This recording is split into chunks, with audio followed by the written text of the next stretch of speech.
Hi, it's Ramsey Dewey at the JX Fight Club in Shanghai, China.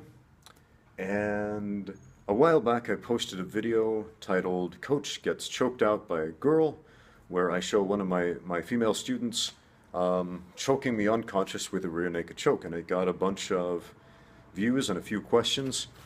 And I'd like to explain that video a little bit. First of all, please don't try that at home, okay?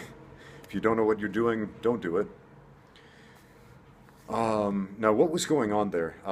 My student Alex, awesome grappler, awesome student, great work ethic.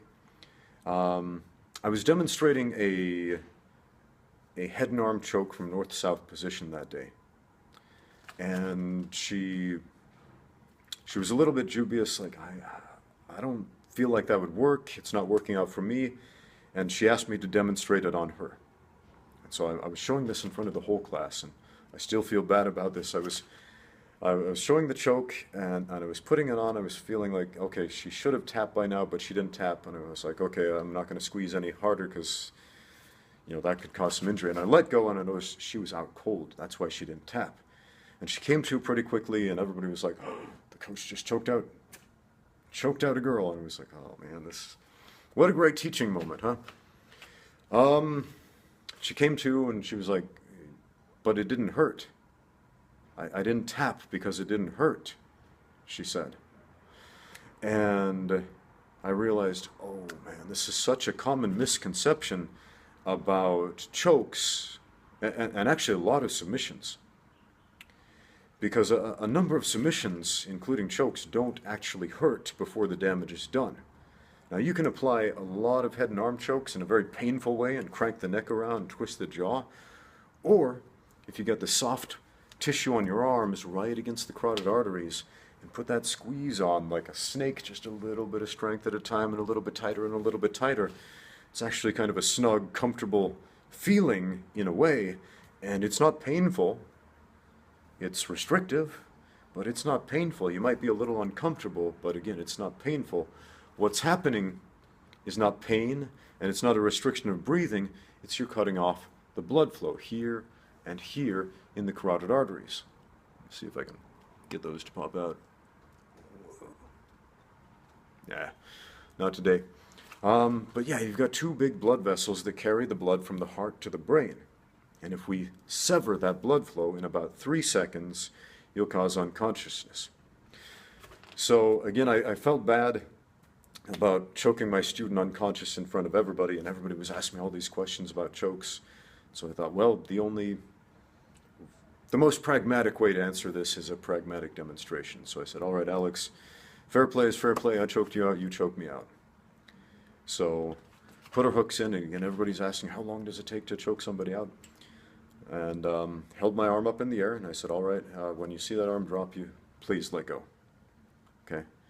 So she put the choke on, and I'm not fighting it, but she put the choke on, squeezed about 3 seconds,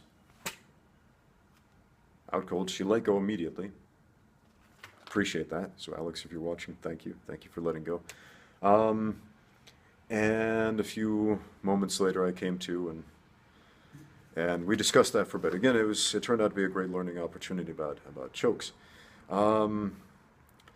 So again, it only takes about 3 seconds of blood restriction to render somebody unconscious with a properly applied choke.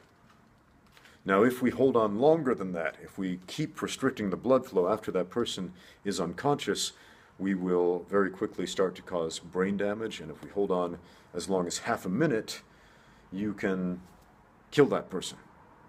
Okay, the brain cannot function without blood. You need that blood supply. It carries oxygen, it carries sugar, it carries minerals, it carries every nutrient you need to keep this on.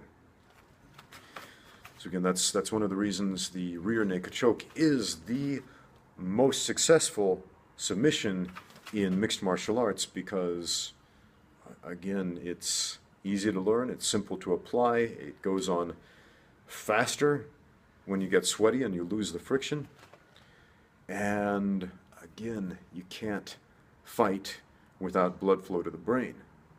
it's possible to fight with a broken arm, or a hyperextended elbow, or even a torn ACL, but no, nobody fights without blood flow to the brain. So another question I got was, how do you bring the unconscious person back to consciousness? And the answer is you don't do anything. Okay, if their heart is still beating, they'll come to. So again, unless you know exactly what you're doing, don't play around with chokes at home, kids. Yeah, leave that to the professionals. Anyway, thanks for watching. Now get out there and train, guys.